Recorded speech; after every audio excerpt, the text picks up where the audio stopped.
Because of shortage of time, we'll go ahead with the next lecturer.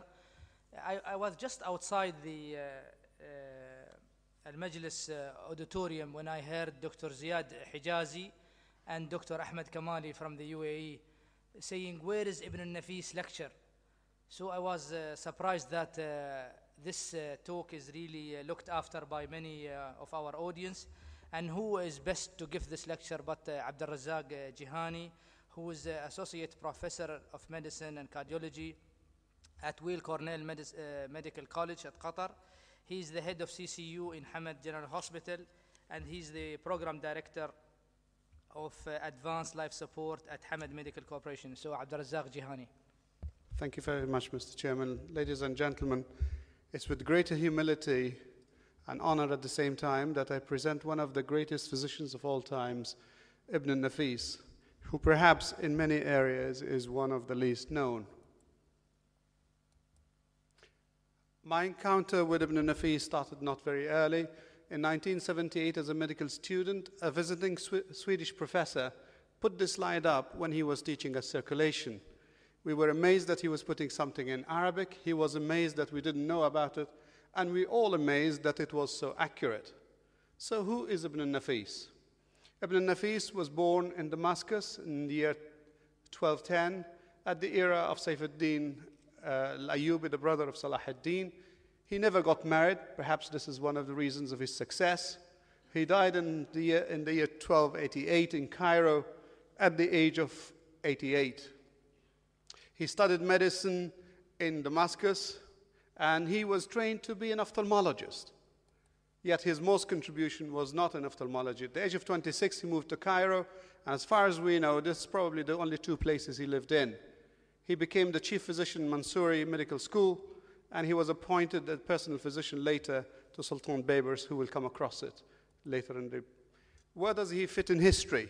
Well, he is about 15 centuries after Hippocrates, about 10 centuries after Galen.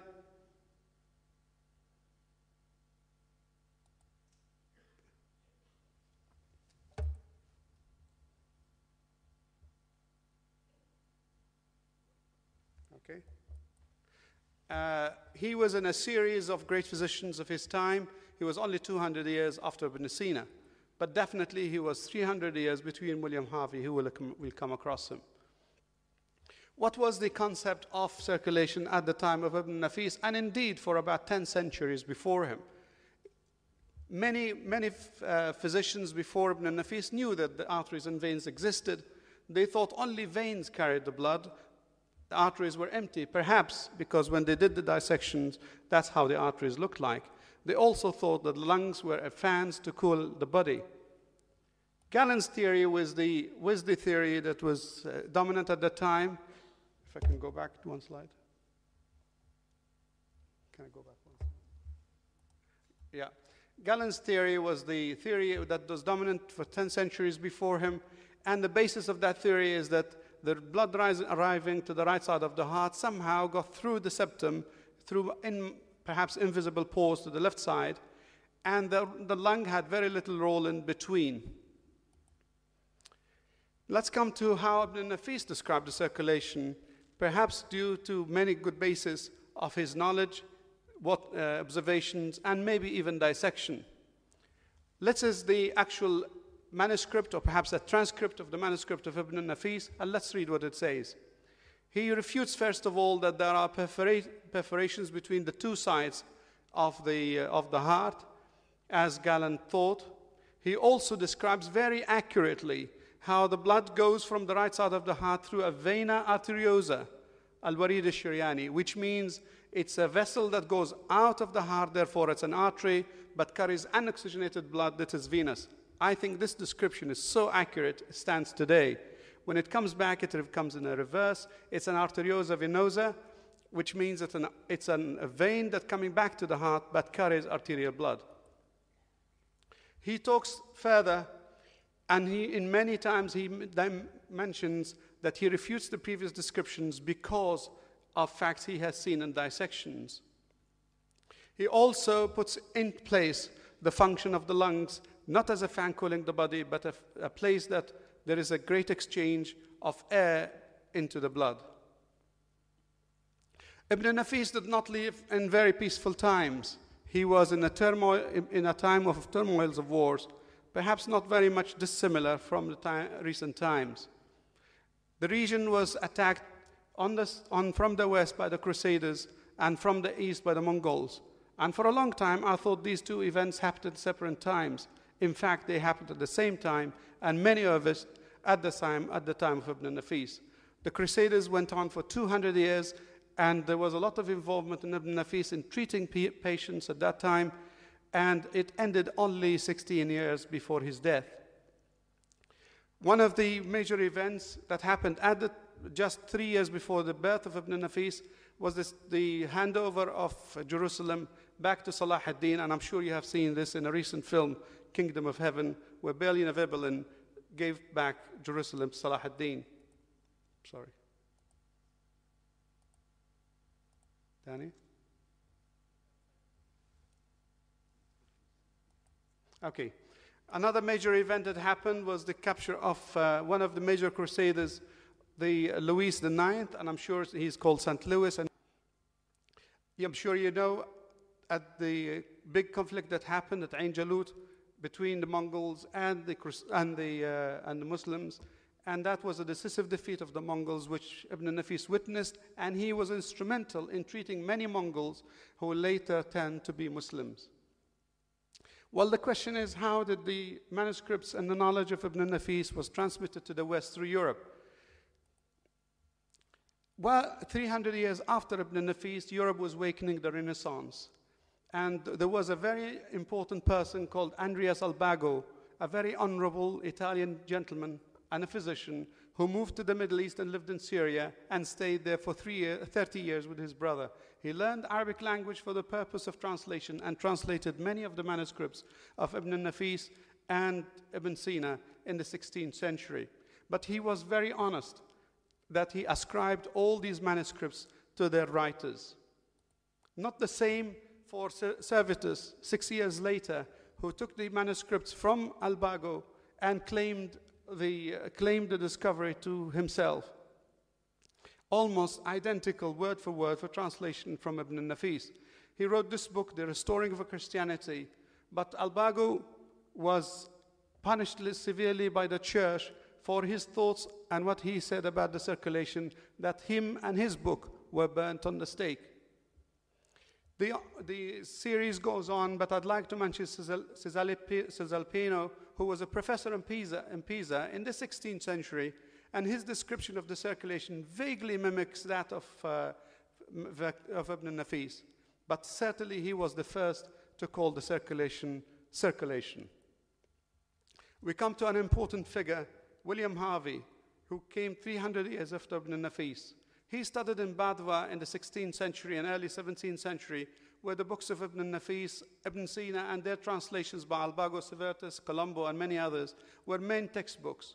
But again, William Harvey was honest to ascribe the discoveries of Ibn Nafis to Ibn Nafis. In many of his quotations, he says, as previously described, first in his book about circulation in animals, and later in his book about circulation in man. And that was prompted by a very important argument that happened with a famous anatomist in Paris, Jean Royan, who opposed Ibn Nafis, opposed William Harvey's thoughts. This is in the 16th century. And that led William Harvey to write another book about circulation to defend the facts of the circulation. William Harvey became famous, and he presented his work to King Charles, and that way it spread in the world. For maybe 7 centuries afterwards, the manuscripts of Ibn Nafis were under dust, under big, large boxes of manuscripts in the Bruchen Library in Germany and in the London Library. How was it discovery? I'd like to stand in honor to this Egyptian physician, Dr. Muhyiddin al-Tatawi, who early in the 20th century went to Germany to prepare a PhD about perhaps, I think, bilharziasis.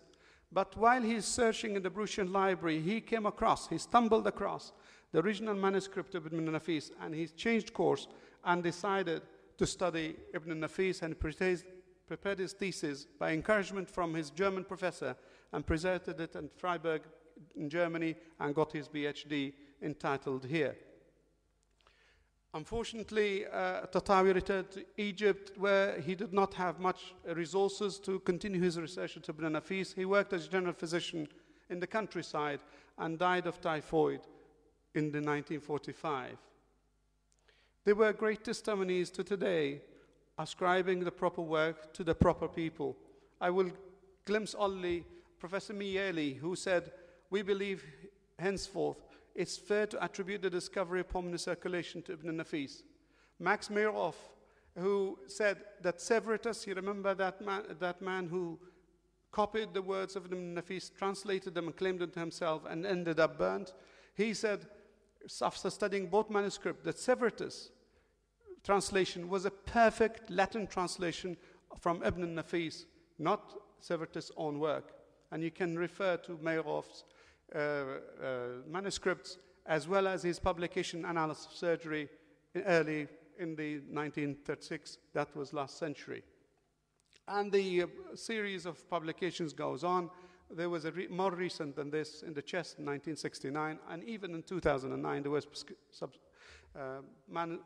publications about Ibn Nafis. Ibn Nafis' discoveries did not stop at the circulation. There were many other discoveries which I will only glimpse very briefly. He was one of the first, perhaps, to ascribe the function of the coronary arteries to the heart. Before Ibn Nafis, it was thought that the heart is fed by blood directly from the right ventricle. He refuted this, even though Ibn Sina, who was his predecessor, went into the same thought as the others. He refuted this and said that Ibn Sina and the ones before him were wrong to ascribe this blood from the right ventricle as supplying the muscle of the heart, and it is the coronary arteries that do that. He has many other discoveries related to cerebral circulation, the cranial nerves, optic nerve, and biliary duct. And it's no surprise that he talks about the optic nerve, because you remember, to start with, he was an ophthalmologist. He was one of the important people who described the chiasm, and that the fibers from the optic nerve crossed, or at least partly crossed, from one side to the other, unlike what people thought before, that they go into the same side.